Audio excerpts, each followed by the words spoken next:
আম্মু কেমন আছো, আম্মু ভালো আছো, আম্মু টাকা পয়সার সমস্যা হলে বলবে, আমি বিকাশে টাকা পাঠিয়ে দেব। দিন রাত আম্মু, আম্মুর উপরে আম্মু, টাকার উপরে টাকা, আদরের শেষ নাই, যত্নের শেষ নাই। হঠাৎ করে একদিন সকালে বলছে ভাতিজা, চাচা জানেন কি হয়েছে? ও খালেদা তো একটা কুৎসিত মদখোর ছেলের সাথে চলে গেছে। এখন মেয়ের বাপ বলছে, তোকে ত্যায্য পুত্র করলাম, তোকে ত্যায্য পুত্র করলাম, তোকে ত্যায্য পুত্র করলাম, তোর মুখ দেখবো না, জিন্দেগিতে তোকে বাড়তে উঠতে দিব না। আর বাড়িতে উঠতে দেয় না, আর কোনোদিন আম্মুও বলে না। যেহেতু পিতা মূর্খ, কাজেই ও তো এই ইসলাম বুঝে না যে শতবার ত্যায্য পুত্র বললে মেয়ে ছেলে ত্যায্য পুত্র হয় না, এই হিসাব তার নেই।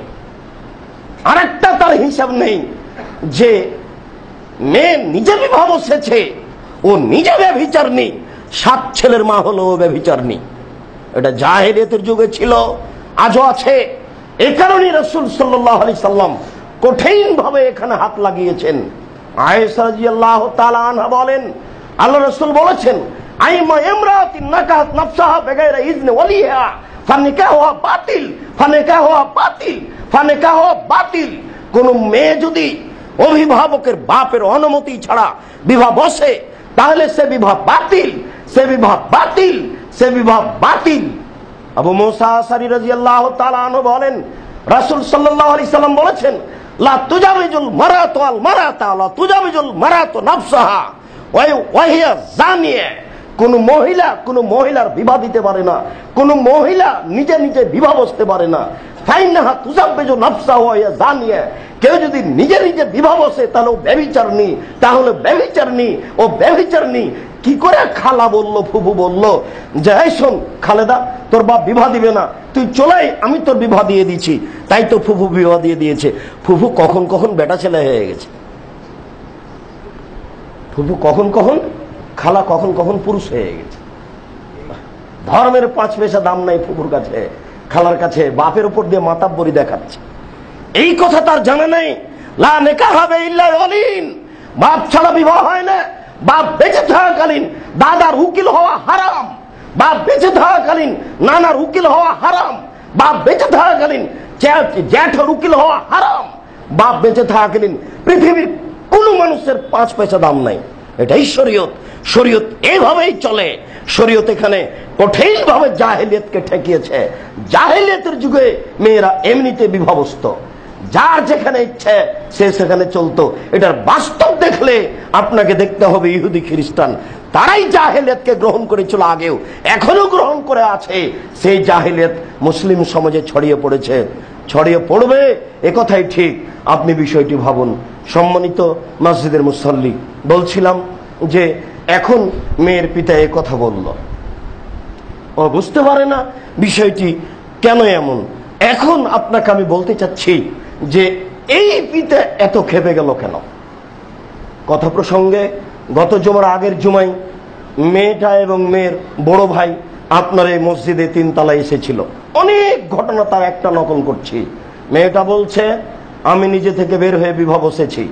আপনার কোনো একদিনের বক্তব্য শোনার পরে আমি আমার পিতার হাত ধরে পা ধরে নিয়ে পড়ে গেছি। আমার পিতা আমাকে উত্তর দিয়েছে, পূর্বে যেদিন ছিলে সেই দিনের মতো ফিরে আসলে আমি তোমার বাপ, তার আগে আমি তোমার বাপ নই। বলেন কি বলবেন দেখি। যে আমার একটা ছেলে সন্তান, আমি সংসার থেকে ফিরে আসতে পারি না, আমার বাপকে আমি রাজিও করতে পারি না। এরপরেও আপনি আমাকে অনুরোধ করেছেন, আমি আমার বাপের বাড়ি গেছি। আমার বাপ হাতে হাতে বাড়ি থেকে বের হয়ে গেছে। আমার বাপের বিল্ডিং বাড়ি, বৃত্তশালী আমার পিতা। আমার পিতা চেয়েছিল আমাকে একটা উচ্চ শিক্ষিতা মেয়ে করবে, একটা সম্ভ্রান্ত পরিবারে, ভালো পরিবারে বিবাহ দিবে। আমার বাপের বড় স্বাদ, আমি দুঃখিত। আমার বাপের স্বাদকে আমি ধ্বংস করেছি। আমার বাপকে আমি এ পর্যন্ত বুঝাতে পারিনি। আমি কি করি? অঝোর নয়নে মেয়েটা কাঁদছে, আমার তো কিছু করার নেই। গাজীপুর কাপাসিয়ার মেয়ে। বলছি দেখো, আমারও কিছু করার নেই, আমি তোমাকে বলতে পারছি না কিছু। শরীয়ত এখানে কোনো হাত রাখেনি। তোমার বাপ যতদিন পর্যন্ত রাজি না হবে ততদিন পর্যন্ত যে না, আমি এটা বুঝাতে পারছি না তোমার বাপকে। তবে তোমার বাপের মোবাইল নাম্বারটা আমাকে দিও, আমি চেষ্টা করে দেখব। আমি তখন একবার চেষ্টা করেছিলাম। আমাকে বলছে যে আপনি কি লেখাপড়া শিখে আলেম হয়েছেন না এমনি?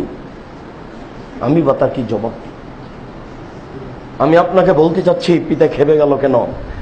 ওই আগের অংশে যেটা বলতে চেয়েছি সেটা হলো এই, মেয়েকে মাটিতে পুঁতে আসলো কেন? আপনি কি মনে করছেন যে তার ভালোবাসা কম? তার ওরসজাত মেয়ে সে মাটিতে পুঁতে আসে কি করে? এই নাম জাহেলিয়াত।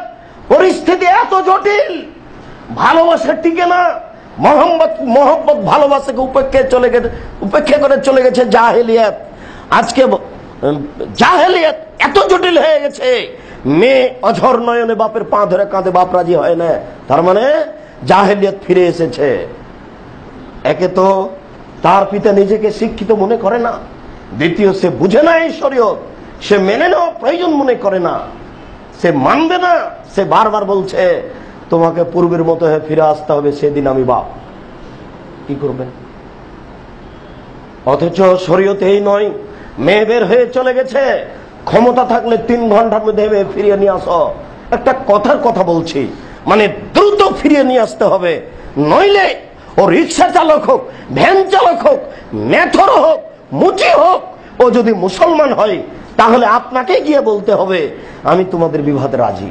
শুধু খালি এই কথাটা বলেন, তাহলে তাদের আর জেনা হবে না। শুধু খালি এই কথাটা বলেন 2 জন সাক্ষী নিয়ে যে আমি তোমাদের বিবাহে রাজি, তাহলে আর তাদের জেনা হবে না। সম্মানিত মসজিদের মুসাল্লি, আপনাকে আমি কি দিয়ে বুঝাই? এটাই হলো জাহেলিয়াত। জাহেলিয়াতের যুগে এরকম পরিস্থিতি ছিল, এই কারণে রাসূল সাল্লাল্লাহু আলাইহি সাল্লাম বিবাহের ব্যাপারে ওখানে কঠিনভাবে হাত লাগিয়েছে। পিতা ছাড়া যেন কোনো মেয়ে কোথাও বিবাহ বসতে পারে না। পিতা ছাড়া বিবাহ বসাই মানে হচ্ছে মেয়ে নিজ ইচ্ছায় অবাধে চলবে, জেনা হবে, যার ইচ্ছা তার সাথে চলবে। এই সুযোগ ইসলাম কঠিনভাবে হারাম করেছেন। এটাই ছিল জাহেলিয়াত, এটাই ছিল বন্যতা, এটাই ছিল বর্বরতা। নইলে রাসূল সাল্লাল্লাহু আলাইহি সাল্লাম এত কঠিন ভাবে বললেন কেন? লা তুজাব্বিজুল মারাতু আল মারাতা মান তুজাব্বিজু নাফসাহু ওয়া জানিয়া। কোন মহিলা বিবাহ দিতে পারে না।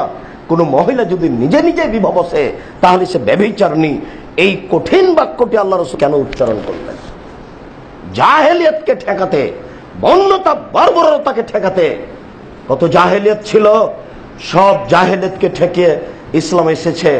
আমি আর আপনি না ইসলাম বুঝলাম, না বুঝার চেষ্টা করলাম, না মানার চেষ্টা করলাম। আমরা যারা দিন প্রচার করছি তারা জুমার খুতবা শুধুমাত্র কেসা কাহিনী দিয়ে সময় কাটাচ্ছি, জাতিকে বুঝালাম না শরীয়ত কি জিনিস।